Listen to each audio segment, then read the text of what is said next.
Bien, se inició la audiencia de sobreseimiento de la causa 8046 del año 2022, seguía respecto de Lucía Acuña y Jessica Villegas. Son las 9:57 del día 24 de febrero de 2023. Comparece por el Ministerio Público. Obliga María, serio. Por la parte querellante.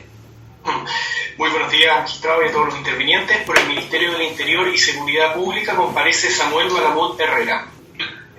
Por la defensa comparece. Buenos días, magistrado y a todos los presentes. Por la defensa comparece el abogado Natalia Letra Banales Toro, en representación de ambas imputadas. Y en calidad de imputadas, a través de la plataforma Zoom, comparecen. Lucía Milena Acuña Camerati. La siguiente, ¿cuál es su nombre completo? Buenos días, Jessica Valeria Villegas Garrido. Déjenme abrir una solicitud escrita que hay para ver de qué se trata. Para el 22 de febrero, Samuel Malamud Herrera, abogado por el Ministerio del Interior y Seguridad Pública, solicita autorización para comparecer vía remota. ¿Cómo se pide? Autoriza la comparecencia remota. La solicitud de sobreseimiento definitivo lo presentó la defensa. Adelante. Señoría, procedo a hacer una alegación respecto al sobreseimiento definitivo de mis representadas. Señoría, para ponerle en conocimiento, esta causa tiene su génesis en un correo electrónico que enviaron mis representadas de lo que ellas están conteste, y así lo hicieron saber en la audiencia de formalización a todos los diputados y senadores que están actualmente en ejercicio. En síntesis, en este correo electrónico mis representadas manifestaban su molestia por el proceso constituyente forzado que estamos viviendo en este país y les hacían ver que los soberanos eran el pueblo y que había un plebiscito que ya se había efectuado y en ese plebiscito el resultado fue el 62% que rechazaba una nueva constitución, y les hacían ver también que en virtud del artículo 142 de la Constitución Política eso ya significaba definitivamente que continuaba rigiendo la Constitución vigente para todos los fines. Le hacen presente que ellos no tienen el derecho de dar un golpe de Estado blando y que en definitiva deben respetar la voluntad soberana.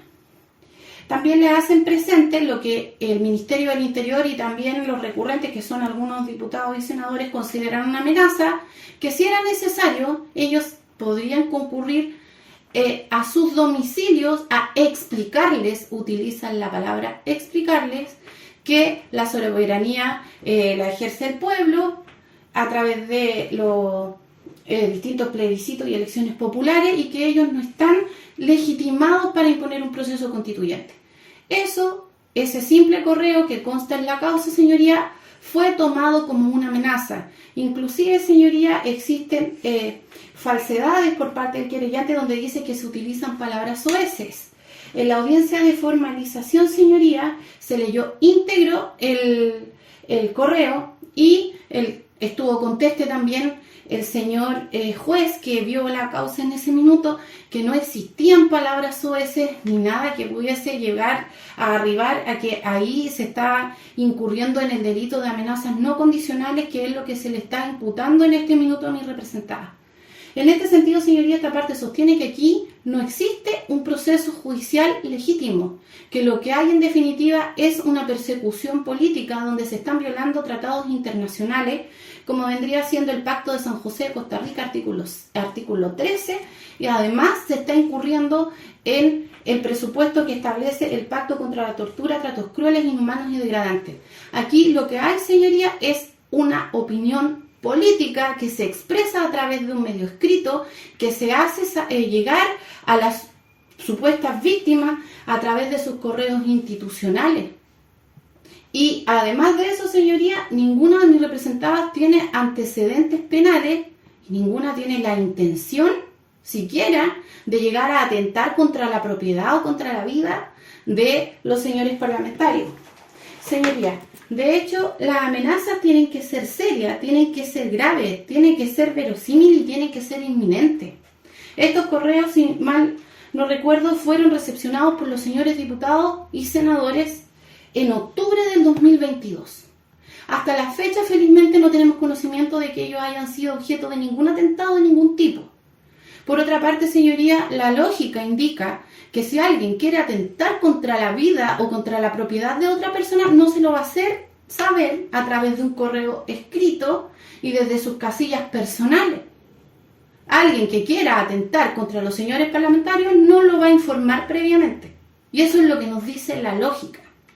¿Por qué esta parte sostiene que es una persecución política? Señoría, porque llama poderosamente la atención que parte de los diputados y senadores que recurren han sido ellos abanderados por años, incluso en instancias internacionales, como defensores y víctimas de violaciones a derechos humanos. Sin embargo, señoría, en esta oportunidad, como la opinión de mis representadas no se ajusta a su ideología y no se ajusta a la imposición de un nuevo proceso constituyente, ellos violan precisamente derechos humanos. Y en este sentido están violando el artículo 19, número 2, número 3, 12, 13 y 14. A ellos, a través del derecho legítimo de petición, simplemente se les manifestó el malestar que no solamente sienten mis representadas, sino que el 62% de la población que entregó su voto diciendo que rechazaban la constitución que se les estaba presentando como nueva constitución y también basándose en lo que los mismos señores parlamentarios redactaron en el artículo 142, que después de terminado ese proceso continuaba rigiendo la constitución vigente y que no había más. Por lo tanto, señoría, el hecho de que mis representadas piensen distinto a los que se pretenden hacer llamar víctimas, que lo hayan manifestado a través de un correo electrónico, que lo hayan hecho de esa forma señalando que debían a explicar, y así dice literal, a su domicilio. En este sentido, señoría, sabemos que nuestra constitución política garantiza el derecho a manifestarse y que las dos condiciones es que sea sin porte de arma y se pueda hacer inclusive sin permiso previo. Esto no excluye los domicilios de los parlamentarios, señoría. De ser así, los parlamentarios nada tendrían que hacer en cada proceso electoral, visitando sin autorización y sin consentimiento de la gente los domicilios de cada uno de nosotros para pedir un voto. Nos tendríamos que estar denunciando constantemente, porque también nos podríamos sentir amenazados con la presencia de los diputados. De hecho, todos sabemos que hay diputados y senadores que han sido procesados y que han cometido delitos. Nosotros, a diferencia de mis representadas, que eso no ha ocurrido. Además, señoría, hasta hace muy poco, y aquí hay que ver también cuál es la seriedad que hay en esta demanda, en esta denuncia y la querella que hace el Ministerio Público. Nuestra flamante ministra del Interior, doña Carolina Toá, acusa a mis representadas de ser un peligro para la sociedad y las querellas, sin que ellas tengan antecedentes previos y por haber manifestado su opinión política. Sin embargo, hace pocos meses festeja el indulto a delincuentes rematados. Entonces, señoría, los cargos públicos no se pueden utilizar para hacer persecuciones políticas cuando alguien piensa distinto.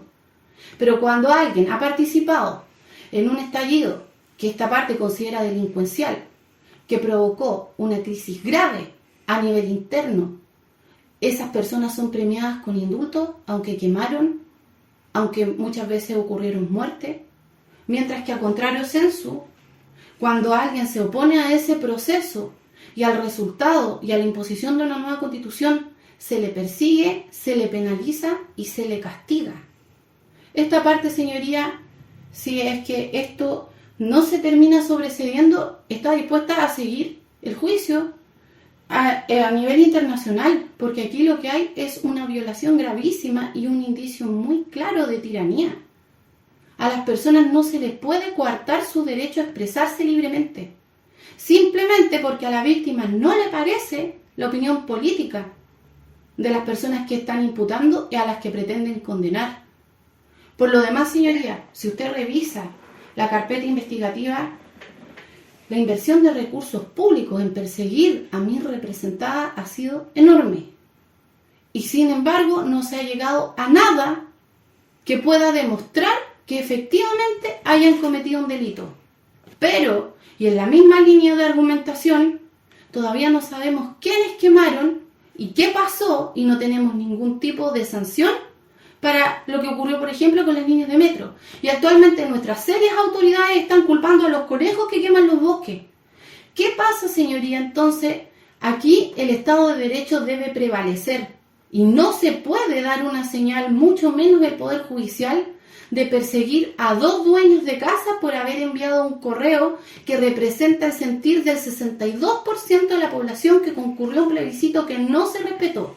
Por lo demás, ya no tiene sentido continuar con esto porque de todas maneras impusieron un nuevo proceso constituyente y así todo no han recibido ningún atentado. Por lo tanto, aquí la seriedad no se configura, la inminencia no se configura, la gravedad no se configura y además, señoría, inclusive en la audiencia de formalización siquiera se fijó plazo de investigación. Absolutamente nada. Y además, tan inverosímil consideró este tribunal y además la Corte de Apelaciones que mis representadas quedaron sin medidas cautelares. Es porque realmente no representan un peligro para la sociedad, es porque realmente lo que ellas hicieron fue un ejercicio democrático de libre expresión y que por lo demás resulta muy, muy extraño que una de las víctimas querellantes y que denuncian es doña Carmen Hertz, que ella se ha definido como víctima de violación a derechos humanos y ahora no tiene ningún problema en tratar y utilizando su poder como diputada de amedrentar a través de un proceso que no está basado en la ley, sino que en una opinión política a 2 personas que opinan distinto a ella.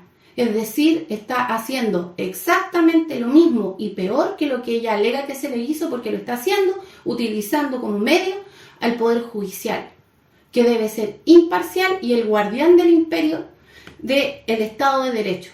Es por eso, señoría, que esta parte, en virtud de lo dispuesto en el artículo 250, letra A y letra B del Código de Procedimiento Penal, solicita el sobreseimiento definitivo a mis 2 representadas, doña Lucía Camerati y Jessica Villegas. Gracias, señoría. Gracias, señor. El Ministerio Público, por supuesto, se va a oponer a la solicitud planteada por la defensora privada. Lo cierto es que el tema que plantea es un asunto más bien de fondo, que por supuesto va a ser eventualmente objeto de debate en la respectiva audiencia de juicio. Lo cierto es que los requisitos del delito de amenaza son la seriedad y la verosimilitud, nada habla de la inminencia, motivo por el cual todas las alegaciones planteadas respecto a eso son completamente improcedentes. Y efectivamente, el texto de la formalización indica que las amenazas consistieron en un correo electrónico enviado por a las imputadas, en la cual referían que acudirían a los domicilios de una serie de diputados, no solamente diciendo vamos a ir, acompañado por supuesto con un texto en que expresaban su molestia por el tema del proceso constituyente, sino además acompañando un listado de los nombres, RUT y domicilios de cada uno de los diputados, domicilios particulares, señoría, no los institucionales públicos, motivo por el cual se entendió verosímil y seria la amenaza de concurrir allí. Incluso el juez don Fernando Vergara, que se estuvo presente en la audiencia de formalización y que tuvo que pronunciarse con la solicitud de medidas cautelares, también se refirió al fondo de este asunto, indicando que efectivamente la amenaza tiene que constituir un delito, el que puede ser desórdenes públicos, puede ser atentado, etcétera, motivo todo lo cual por lo demás será objeto de debate en su oportunidad procesal pertinente. Lo cierto, señoría, es que el tema de que hasta la actualidad no han sufrido un atentado no es un requisito del delito de amenaza el que efectivamente se concrete la amenaza constitutiva de delito, porque precisamente ahí la amenaza se encontraría completamente agotada y sería completamente superfluo formalizar por ese ilícito.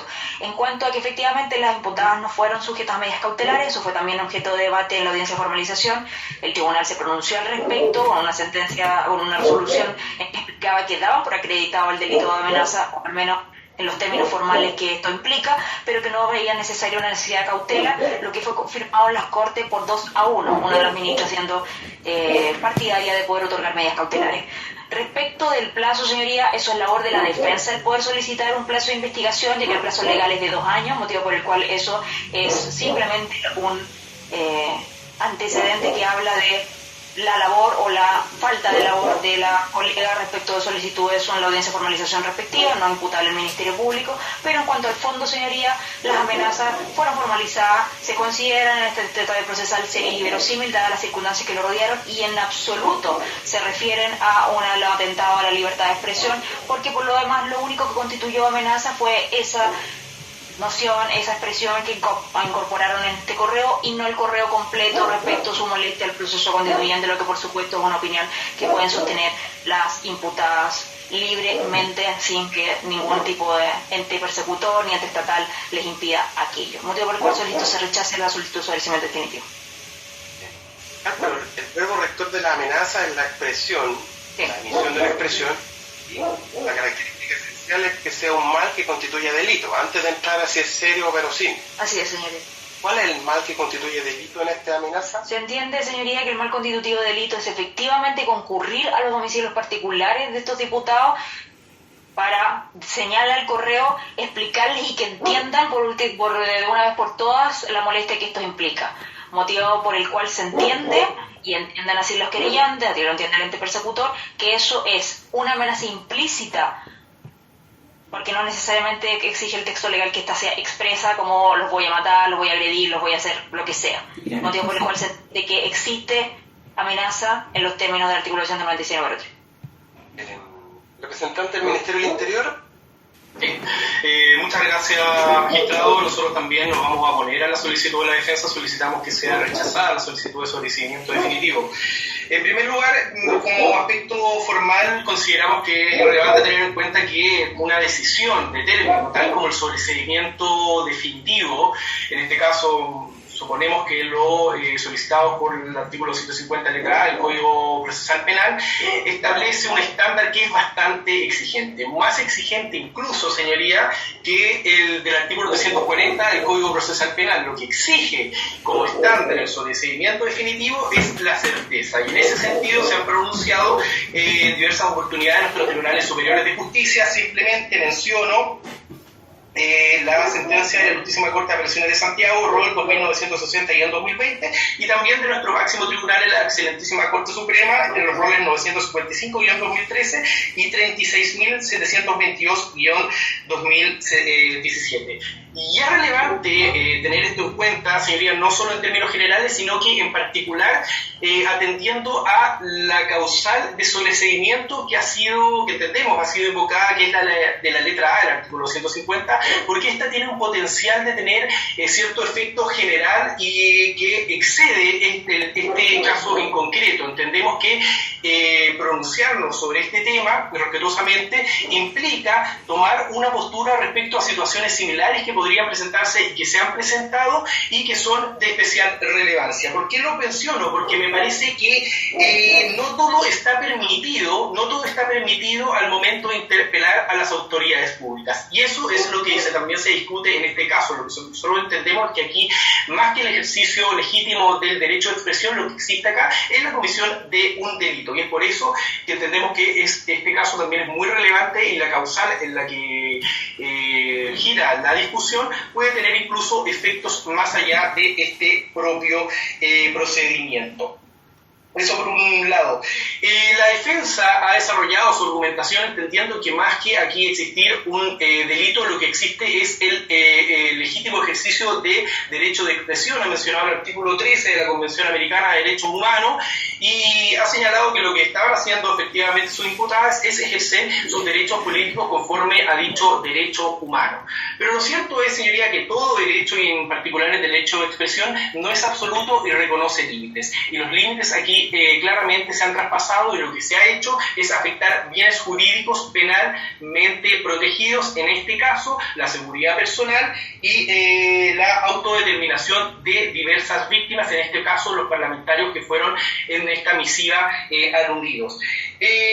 Para aclarar, no solo en este caso se le amenaza el correo bastante más largo, existen palabras bastante ofensivas en contra de los destinatarios del correo, los honorables diputados y senadores en ejercicio. Les habla de mediocridad, de inoperancia, de ser traidores, incompetentes, y con esto cito palabras que son mencionadas de manera expresa en este correo, y como frase final les señala si debemos visitarles en su casa para explicarle estos y ver si lo entienden también tenemos derecho a hacerlo y ver si lo entienden. Eso también es relevante.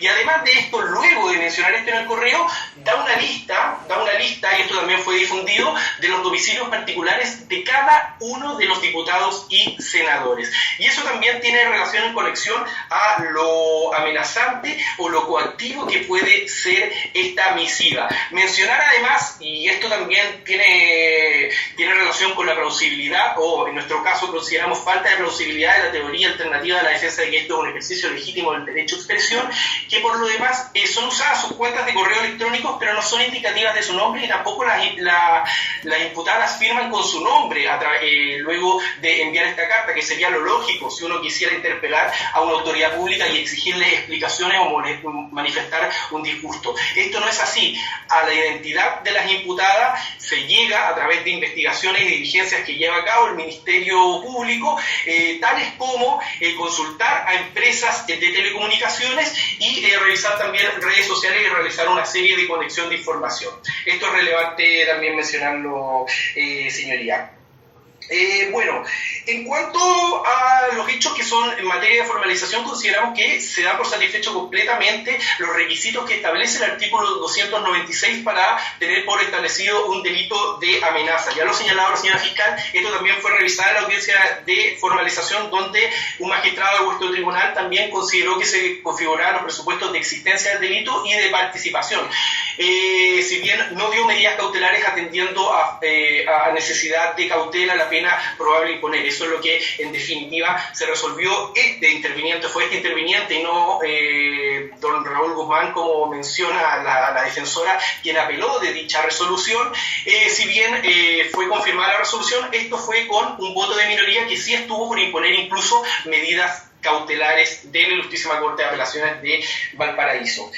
Señalar por lo demás que se cumplen los requisitos doctrinarios, señoría, que se establecen de manera ya bastante estable respecto al delito de amenaza. Se trata de una amenaza seria y verosímil. En cuanto a la seriedad, esto es, no se aprecia ningún asomo de burla o de ánimo jocoso en mencionar esta actividad coactiva. Es completamente seria la actitud o la deliberación que se desprende del mensaje comunicado. No se aprecia ningún asomo de engaño o burla. En cuanto a la verosimilitud, es relevante mencionar, tal como han establecido diversos autores, que lo que se exige es que la amenaza tenga que aparecer como para la víctima, y esto es relevante para la víctima, como posible de ser realizada o posible de verificarse. Y en esto es muy relevante tener en cuenta el contexto en que se produce, siendo incluso dable las amenazas tácitas. Y con esto quiero citar a lo expresado en relación a lo que ya he parafraseado por el profesor Juan Sebastián Vera Sánchez en el capítulo destinado a delitos de amenazas de la obra dirigida por el profesor señor Luis Rodríguez Collado, denominada Derecho Penal, parte especial, volumen 2 del año 2022, editorial Tirán-de-Roland, páginas 42 y páginas 39. La amenaza puede ser tácita incluso, y lo relevante es no entender, y esto es cita textual de la obra ya mencionada, un mero análisis lingüístico-sintáctico, sino que también tener en cuenta el contexto en que se produce esta amenaza. ¿Y por qué lo menciono? Este contexto también es muy relevante de acuerdo a lo que he señalado la jurisprudencia de nuestros tribunales superiores de justicia, y en relación a lo anterior también destaca la relevancia para determinar la seriedad y verosimilitud, la necesidad de indagar el contexto en el que se produce el hecho, la resolución de la Ilustrísima Corte de Apelaciones de Valparaíso en el rol 148-2013. Y esto también lo toma en cuenta el magistrado que conoció de la audiencia de formalización de vuestro tribunal. Señala que en efecto estamos en un contexto de crispación política, dar a conocer los domicilios de las personas amenazadas y los términos insultantes en los que se expresa el correo, desde luego que tácitamente pueden dar a emprender una amenaza en el cual el destinatario puede temer legítimamente que estas personas vayan a sus casas, tal como ha pasado en el episodio cercano, y esto lo menciona el magistrado en la audiencia de formalización con el señor Cristian Barnett, o también, y agregamos el caso también de un director de un partido político, el señor Pablo Cacaya, que fue incluso increpado su automóvil y agredido por un dirigente político de un partido orgánico denominado Team patriota, todo esto nos da cuenta efectivamente de la posibilidad de ocurrencia de hechos violentos, tales como daños a la propiedad, desórdenes públicos, y todo eso también fue tenido en cuenta en la pasada audiencia de formalización, y entendemos que no hay ningún antecedente que haga variar esto que ya fue discutido. Y entendemos, por tanto, que de manera bastante clara se dan por satisfechos todos los elementos para tener por establecidos los delitos, al menos para dar curso a una investigación en el cual restan diligencias también relevantes, e incluso que la defensa puede proponer sus propias diligencias para poder comprobar su teoría del caso. Finalmente, en cuanto que no se haya decretado un plazo de investigación, esto, tal como también lo señala la fiscal, nos habla claramente de cuál es la intención y la diligencia de la propia defensa. El magistrado le pregunta si queda alguna petición por parte de los intervinientes y nada señala la defensa. Era tarea de la defensa solicitar un plazo de investigación. Y eso nos habla de, y también lo hemos podido presenciar en sus alegatos, hay una intención más bien política que técnica en defender a las imputadas. Muchas gracias, señoría. Señoría, ¿me permite aclarar varios puntos que no están acorde a lo que ocurrió realmente en la audiencia? Es grave. ¿Sí? Sí, claro. Gracias. Bien, resolviendo lo planteado, teniendo en cuenta que lo que se solicita en primer término por la defensa es el sobreseimiento definitivo de la causa por la letra A del artículo 250 del Código Procesal Penal, esto es, el hecho investigado no fuere constitutivo de delito. El hecho en particular, según la querella presentada en su minuto por el representante del Ministerio del Interior, es un correo electrónico que, sin lugar a dudas, las dos imputadas remiten a los parlamentarios del Congreso Nacional, y que en lo sustancial tiene una frase que indica lo siguiente, comillas: si debemos visitarles en sus casas para explicarles esto, coma, ver si lo entienden, coma, también tenemos derecho de hacerlo, cierre comillas. Pero formalizadas por el Ministerio Público como autoras del delito del artículo 296, número 2 del Código Penal, pues amenazas, medidas cautelares. Por su parte, el Código Penal, artículo 296 en su encabezado, y que por ende rige para todos sus numerales, exige que la expresión de amenazas sea de un mal que constituya delito. En este caso, por lo menos por este juez, no se advierte de qué forma la frase ya señalada, esto es, si debemos visitarles en sus casas para explicarles esto y ver si lo entienden, coma, también tenemos derecho a hacerlo, pueda ser reconducida a un delito concreto y específico, de manera tal que sea posible continuar con el análisis del tipo penal, que sería evaluar si esas expresiones que constituyen delito son serias y verosímiles, siendo presente y tomando en cuenta también que el delito de amenaza tiene también alternativas como falta, del artículo 494, número 5 del Código Penal, que sanciona con mera pena de multa de 1 a 4 UTM a quien amenazare a otro con un arma blanca. Es decir, para evaluar esta seriedad de verosimilitud, tiene que tenerse en contexto el delito de amenazar y su regulación en el Código Penal. Pero, en definitiva, no advirtiéndose que exista esta expresión de un mal que constituya delito, que no sea una mera especulación, ya que no hay cómo extraerla de la frase señalada ni del correo electrónico remitido por las imputadas, es que, en definitiva, se va a acoger la petición hecha por la defensa de sobreseer total y definitivamente la causa respecto de ambas imputadas, de conforme al artículo 250, letra A del Código Procesal Penal ya citado. ¿Más peticiones van a hacer las partes? No por esta parte, señoría. Nada más. Copia de audio por esta parte, señoría. Bien, remítase copia de audio al querellante y a correo electrónico. Muchas gracias, magistrado. Que tengan muy buen día. Muchas gracias a todos los presentes. Hasta luego, señoría. Hasta luego a Hasta luego. todos.